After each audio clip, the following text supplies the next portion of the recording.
할렐루야. 오늘은 주의 날 거룩한 성일입니다. 시편 24편의 말씀처럼 문들아 너희 머리를 들지어다 영광의 왕이 들어가시리로다. 주의 성전에 들어올 자가 누구인가? 곧 그의 손이 깨끗하고 마음이 청결하고 뜻을 허탄한 데 두지 아니하고 하나님 앞에 거짓 맹세하지 아니하는 자로다 말씀을 하셨으니 다시 한번 영적으로 점검하시고 오늘 드리는 우리 영일 제단에서 새벽부터 저녁 예배 시간까지 성전의 주인 되시는 성령께서 마음껏 예배 받으시고 또 이곳에서 예배드리는 모든 우리 영일 성도님들에게 약속하신 은혜와 구원의 축복과 성령의 위로하심과 또 마음의 평안하심과 구원과 부활의 소망으로 살아가시기를 주의 이름으로 축복합니다. 특별히 거룩한 성일 잘 오셨습니다. 여러분과 저의 손에 주의 길을 예비하는 접경을 평탄케 하는 기름과 등불을 잘 준비하시기를 또 마지막 시대의 신부의 또 성도들이 되시기를 주의 이름으로 축복합니다. 자, 이사야 61장 말씀은 전체 주제는 오실 메시아에 대한 예언적인 말씀인데요. 오늘은 3절까지만 봉독했습니다.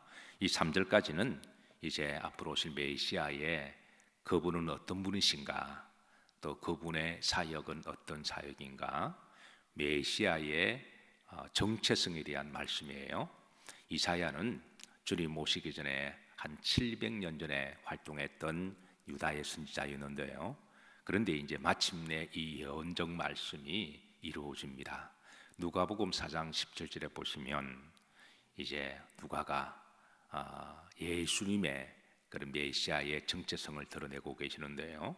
여러분 700년이 지나서 이 예언적인 말씀이 성취되었다고 하는 것은 이거는 하나님께서 역사하지 않고서는 이거는 불가능한 일입니다. 우리가 예언을 하고 1년 뒤에 맞아도 야 놀랍다, 신기하다, 그렇게 기적이다 이야기하잖아요.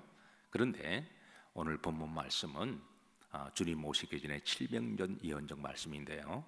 우리가 1절 말씀을 우리가 봉독했고 우리가 3절까지 쭉 봉독했습니다. 이미 봉독했으니까 여러분 기억하실 거로 생각하고, 근데 누가복음 4장 17절 보시면 주님이 오셔서 이제 사역하시면서 너무나 정확한 말씀을 하세요. 주께서 말씀하시기를 주의 성령이 내게 임하셨으니 가난한 자에게 복음을 전파하게 하시고 또 포로된 자에게 자유케 하시고 눈먼 자에게 앞을 보게 하시고 눌린 자를 자유케 하시며 그리고 주의 은혜를 전파하게 하려 하심이라. 그러니까 주님이 이 말씀을 주의 성령이 내게 임하셨으니 이사야가 예언하신 말씀대로, 여러분 많이 들어보신 말씀이죠. 누가복음 4장 17절 18절에 있는 말씀입니다. 이 말씀을 인용하실 때에 바로 오늘 이사야 61장 1절부터 3절 말씀을 인용하시면서 700년 전에 하나님이 이사야를 통하여 오실 메시아의 예언 말씀이 바로 나를 위함이다 라고 하시면서 예언 말씀을 성취하게 한 사건이 바로 오늘 본문입니다. 그래서 신앙생활을 어느 정도 하신 분들은 오늘 말씀이 좀 익숙한 말씀이긴 하지만 그러나 우리가 조금 더 깊이 묵상하면 이건 실로 엄청난 예언적 성취의 말씀입니다. 700년 전에 하나님이 하신 예언을 주님이 성취하심으로 메시아심을 드러내셨던 예언적 말씀이 다시 한번 오늘 본문 이제 한 절 한 절 우리가 묵상하시면서 다시 한번 예수님을 나의 구주가 되심과 또 그분에 대한 은혜와 또 복음의 구원의 감동을 회복하시는 복된 하루가 되시기를 주의 이름으로 축복합니다. 자, 1절 보십시다. 자, 1절. 자, 다 같이 한번 합독하십니다. 주 여호와 영이 내게 내리셨으니 이는 여호와께서 내게 기름을 부으사 가난한 자에게 아름다운 소식을 전하게 하려 하심이라. 포로된 자에게 자유를, 갇힌 자에게 노임을 선포하며. 자, 많이 들어보신 말씀이죠. 누가복음 4장 17절 말씀입니다. 이 말씀은 제 설교 마칠 때에 다시 한번 우리가 이제 확인하도록 하겠습니다.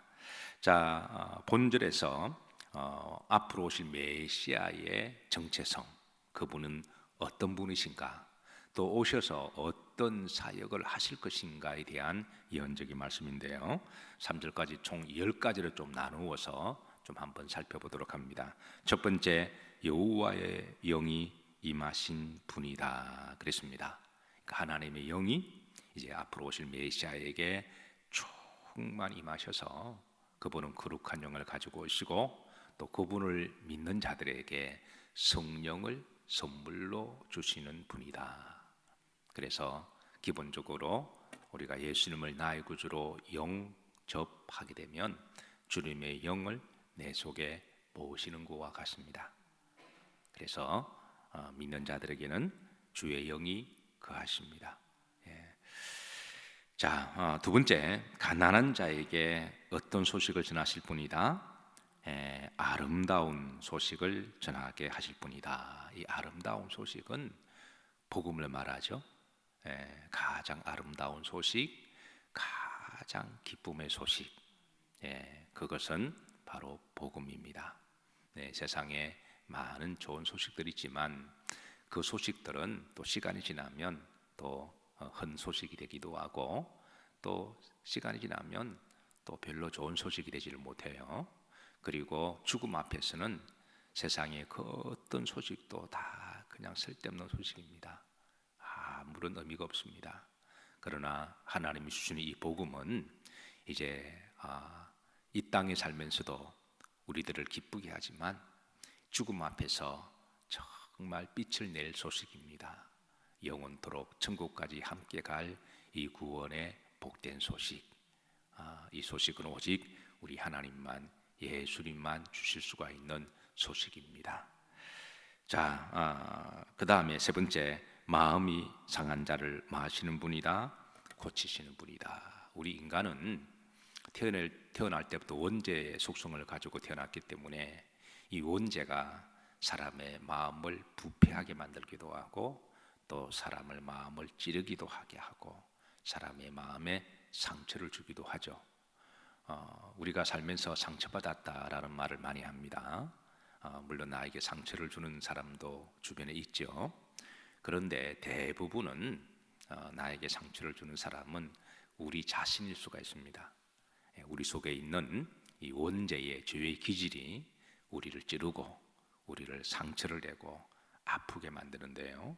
그래서 주님의 성령이, 예수님의 보혈이 내 속에 들어오면 이 원죄를 해결해 주셔서 우리의 그 상처를 치유하시고 다듬어 주시고 또 회복하게 하시는 분이십니다. 자, 네 번째, 포로된 자에게 뭐를 주시는 분이다? 자유를 주시는 분이다. 우리는 죄의 포로가 되었습니다. 원죄의 이 죄를 또 붙들고 역사를 하는 게 마귀죠. 그래서 마귀는 죄인을 가지고 그 죄를 정죄하고 그 죄로 비판하고 또 그래 죄로 포로로 삼아서 이리 끌고 저리 끌고 돌아다니는데, 그래서 우리가 예수님을 나의 구주로 모시게 되면 이제 이 원죄에서 우리를 자유케 하려 하신다 그랬습니다. 자, 그 다음에 다섯 번째, 갇힌 자를 노임을 주시는 분이다. 이 갇힌 자는 이제 감옥에 갇힌 것을 이야기를 하죠. 그래서 우리가 살다 보면 때로 마음의 감옥에 갇히기도 하고 또 궁극적으로 지옥의 감옥에 갇힐 자들인데 여기에 대해서 자유를 주시는 분은 예수 그리스도시다. 그래서 로마서 8장 1절에 보면, 자, 이 바울은 예수 그리스도 안에서 죄와 사망의 법이 너를 해방하였음이라 라고 그렇게 선언하고 있어요. 자, 8장 1절 한번 다 같이 합독하십니다. 그러므로 이제 그리스도 예수 안에 있는 자에게는 결코 정죄함이 없나니 이는 그리스도 예수 안에 있는 생명의 성령의 법이 죄와 사망의 법에서 너를 해방하였음이니라. 예수님을 믿는 자들에게는 이제 죄와 사망의 법에서 성령의 법이 너를 해방하였다라고 선언하고 있습니다. 사랑하는 성도 여러분, 우리 믿는 사람들이 늘 성령을 귀하게 여기시고 성령을 사모하시고 성령 충만하도록 기도하셔야 돼요. 물론 믿는 자들에게 성령이 내주하십니다. 그러나 그 성령이 양의 문제죠. 그래서 바울은 성령을 뭐하지 마라? 소멸치 마라. 세상의 것들이, 육신적인 것들이, 이생의 정욕과 또 이생의 사랑과 이런 것들이 들어오면 들어올수록 그 성령의 불이 점점 약해지고, 그래서 성령의 불이 약해지면 우리 성령의 힘과 능력을 쓸 수가 없습니다. 그래서 우리가 성령을 늘 충만하도록, 성령은 거룩한 영이고 하나님의 영이고 예수님의 영입니다. 그래서 성도가 거룩하게 살려고 애를 쓰고 또 성령 충만하기를 기도하면 하나님이 그 속에 영의 성령이 충만하게 하시는데, 그래서 그 성령이 충만할 때 죄와 사망의 법에서 우리가 자유하게 되고, 그리고 성령의 힘을 주시는 분이세요. 그래서 주일날은 우리가 다시 성령의 힘을 재충전받는 날입니다. 여러분 간밤에 잠에 주무실 때에 핸드폰을 다 충전하셨죠? 요즘은 핸드폰이 나의 목자시니 내가 부족함이 없으리로다. 길거리 가면 뭐 어린아이도 그렇고 어른도 그렇고 다 핸드폰을 들고 다녀요. 정말 핸드폰이 없는 세상을 이제는 살 수가 없을 정도로 그런 세상이 되었는데요. 그러나 우리의 목자는 예수 그리스도십니다. 어쨌든 핸드폰을 우리가 쓰기 위해서는 항상 충전하는 것을 여러분 점검하시잖아요. 배터리가 얼마나 남았는지 보기도 하고, 그리고 떨어지면 바로 충전하시고, 또 잠을 주무실 때는 반드시 충전을 하시듯이 이것보다 더 중요한 것은 우리 믿는 자들에게 성령의 충전입니다. 이를 위해서 늘 평일날도 기도하시고, 그리고 뿐만 아니라 주일날은 내가 거룩한 영을 재충전 받는 날이다. 성도는 성령의 충전을 받아야 힘있게 살아갈 수가 있습니다. 자, 그 다음에 여섯 번째입니다. 이사야 61장 2절입니다. 자, 합독합니다. 여호와의 은혜의 해와 우리 하나님의 보복의 날을 선포하여 모든 슬픈 자를 위로하되 그랬습니다. 이 여호와의 은혜의 해, 이게 우리가 은혜 받았다라고 할 때 은혜도 포함되지만 이게 구약 성경에 말씀하신 은혜는 희년의 은혜를 이야기를 합니다. 그래서 희년이라고 하는 것은 70년이 되면 그 법입니다. 이스라엘의 법은 50년이 되면 모든 포로된 사람, 노예들, 이런 귀속된 사람들을 다 자유케 하고, 그리고 심지어 땅도 이제 농사를 짓다가 50년 해가 되면 땅도 농사를 짓지 않고 자유케 하는 것이 바로 이 희년의 복음인데요. 이 말은 궁극적으로 앞으로 메시아가 오시게 되면 이제 모든 것을 자유케 하신다라고 하는 예언적 말씀입니다. 자, 레위기 25장 10절 레위기법에 따르면 이제 희년이 되면 이제 이 자유를 선포하게 하라는 법이 있는데요. 자, 한번 다 같이 한번 읽어보도록 합니다. 너희는 50년째 해를 거룩하게 하여 그 땅에 있는 모든 주민을 위하여 자유를 공포하라. 이 해는 너희에게 희년이니 너희는 각각 자기의 소유지로 돌아가며 각각 자기의 가족에게로 돌아갈지며. 이 희년의 법의 자유를 이루실 분은 바로 오실 메시아라고 하는 거죠. 그래서 누가복음 4장 18절에도 주의 은혜의 해를 전파하게 하려 함이라라고 하는 것은 주의 은혜의 해는 희년의 해를 말씀하고 있습니다. 자, 그리고 이제 일곱 번째 13절에 보면 자, 슬퍼하는 자에게 화관을 주시는 분이다. 13절 초반절에 보면 무릇 시온에서 슬퍼하는 자에게 뭘 주어? 화관을 주어 그랬습니다. 화관을 주어 슬퍼하는 자에게. 그래서 예수님을 영접한 자들은 하나님의 성령의 희락의 영을 주셔서 기쁨을 주시고 그리고 즐거움을 주세요. 실제로 예수님을 만나고 그 인생이 우울하고 그리고 슬퍼하고 절망 속에 있는 이들이 기쁨을 회복하고 웃음을 회복하고 행복하게 살아가는 이들이 많이 있지 않습니까? 자, 그 다음에 자, 8번째, 죄를 대신하여 기쁨의 기름으로 그 슬픔을 대신하여 그랬습니다. 이게 죄를 대신하여 하나님 우리들에게 이제 기쁨을 주신다. 구약의 죄는 바로 죄지은 자들이 회개할 때 그때 죄를 뒤집으시고 하나님 앞에 기도했는데요. 우리가 예수님을 믿게 되면 하나님 또 회개의 영을 주십니다. 그래서 내가 지었던 죄를 기억하게 하시고 그리고 그 죄를 하나님 앞에 눈물로 기도하면 하나님이 그 눈에 눈물을 닦아주시고 그 죄를 다 용서해 주시고 사해 주시고 그리고 죄 용서함을 받은 자에게 하나님 주시는 보너스는 기쁨입니다. 죄에서 사함을 받았으니까 우리가 살아가다 보면 우리가 원죄도 우리가 주님의 이름으로 다 사함을 받지만 그러나 또 살다 보면 또 크고 작은 죄를 저지르기도 하고 또 실수와 잘못하기도 하잖아요. 근데 분명한 것은 죄를 지을 때마다 또 우리 양심의 법에 하나님이 또 이렇게 뛰게 만드시고 또 성령께서 근심하게 하시고 만약 죄를 짓고 실수하고 잘못했는데 그게 전혀 양심의 가책이나 또 성령의 인격에 대해서 근심이 없다면 그분은 다시 한번 점검해 보셔야 됩니다. 정말 예수님을 믿고 있는지. 예수님을 믿는 증거는 내가 실수하고 잘못하면 왠지 내가 가슴이 아프고 불안하고 걱정이 되고 그리고 이 죄에 대해서 이 찔림이 있습니다.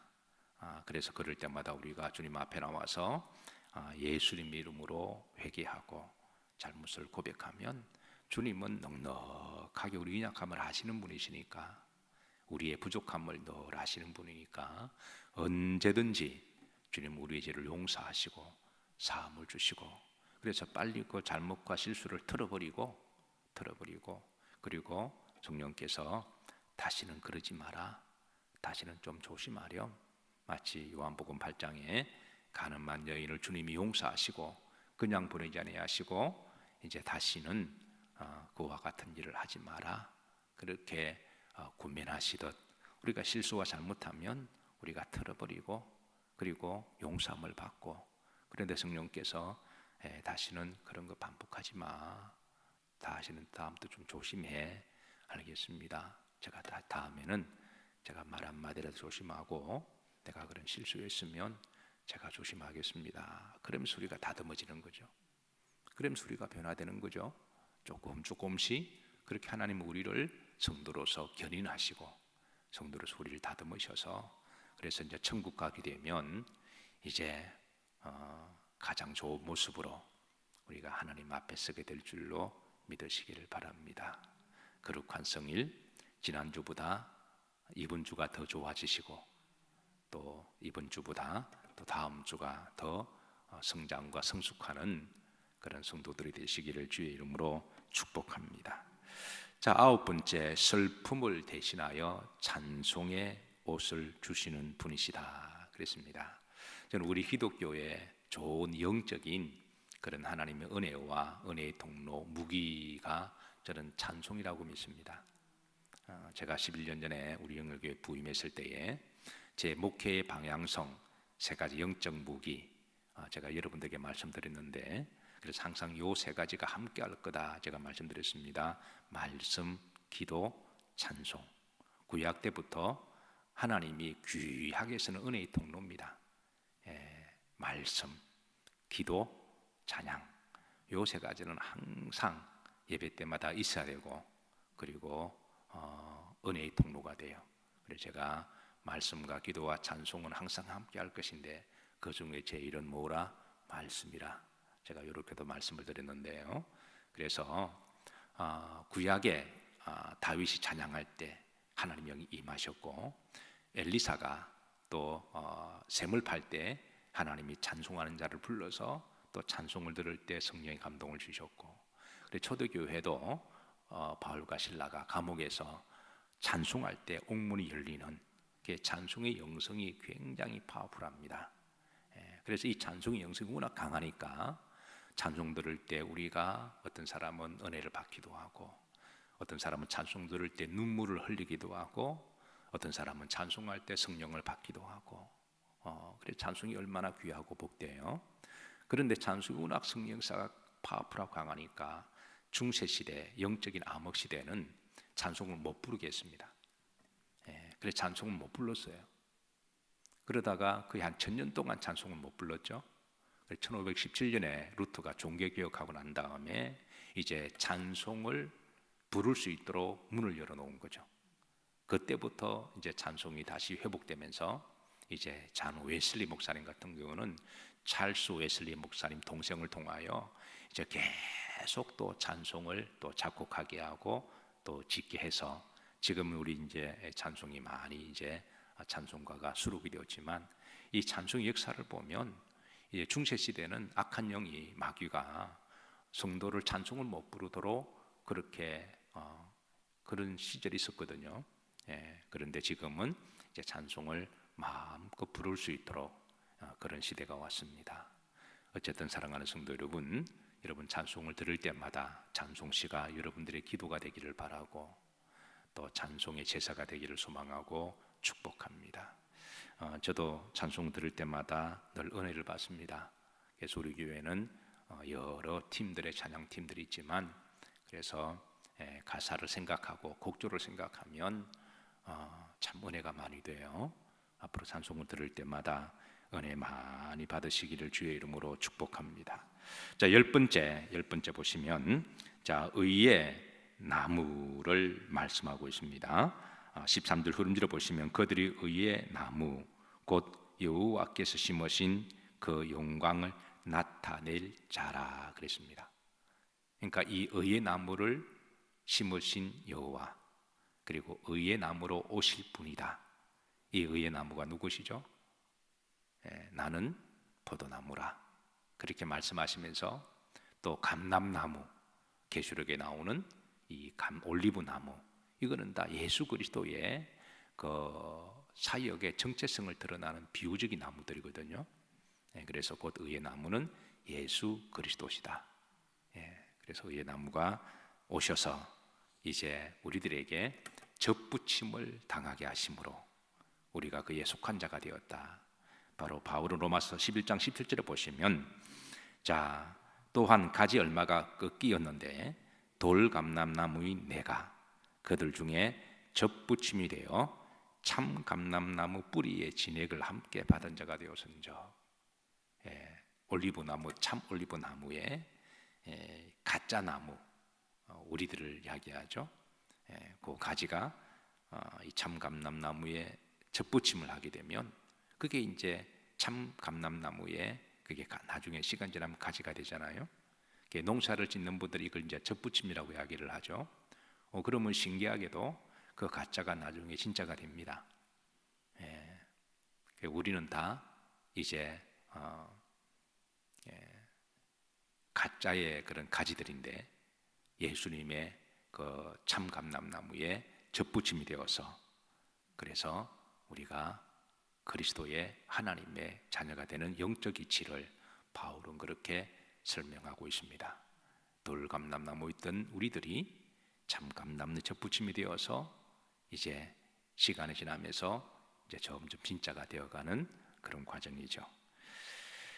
이 모든 이사야 예언력 말씀이 이제 제가 설교 서두에 말씀드린 누가복음 4장 17절 18절에 이제 성취되신 말씀을 다 같이 한번 합독하시고 말씀을 마치도록 합니다. 자, 다 같이 합독합니다. 선지자 이사야의 글을 들이거늘 책을 펴서 이렇게 기록된 데를 찾으시니 곧 주의 성령이 내게 임하셨으니 이는 가난한 자에게 복음을 전하게 하시려고 내게 기름을 부으시고 나를 보내사 포로된 자에게 자유를, 눈먼 자에게 다시 보게 함을 전파하며 눌린 자를 자유롭게 하고 주의 은혜의 해를 전파하게 하려 하심이라 하였더라. 예언적 말씀이 너무 정확한 말씀이죠. 이게 700년 후에 주님이 700년 전에 하신 하나님이 앞으로 보내실 메시아의 그 정체성과 사역, 이런 사역을 하시면 그분은 누구시다? 메시아시다. 그래서 우리가 예수 그리스도를 나의 구주로 영접하게 됩니다.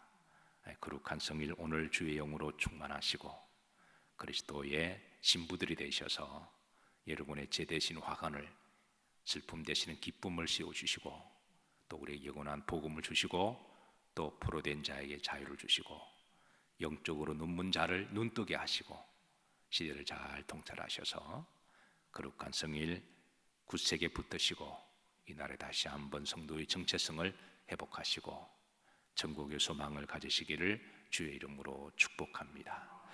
기도합니다. 하나님, 우리들에게 복음을 주심을 감사드립니다. 가장 영원한 이 아름다운 복음을, 구원의 회복을 우리 가슴 속에 날마다 샘솟듯이 하나님 물된 동산의 복으로 함께 해 주옵소서. 거룩한 성일 이 땅에 있는 모든 교회들, 특별히 한국 교회들을 지켜 주옵시고 한국 성도들을 지켜 주옵시고 이날에 주의 길을 예비하며 첩경을 평탄케 하며 무한 영광 찬송 올려드리는 성일을 붙드는 복된 날 되게 하심을 감사드리오며 우리 주 예수 그리스도 이름 받들어 축복하며 기도하옵나이다. 아멘. 우리 찬양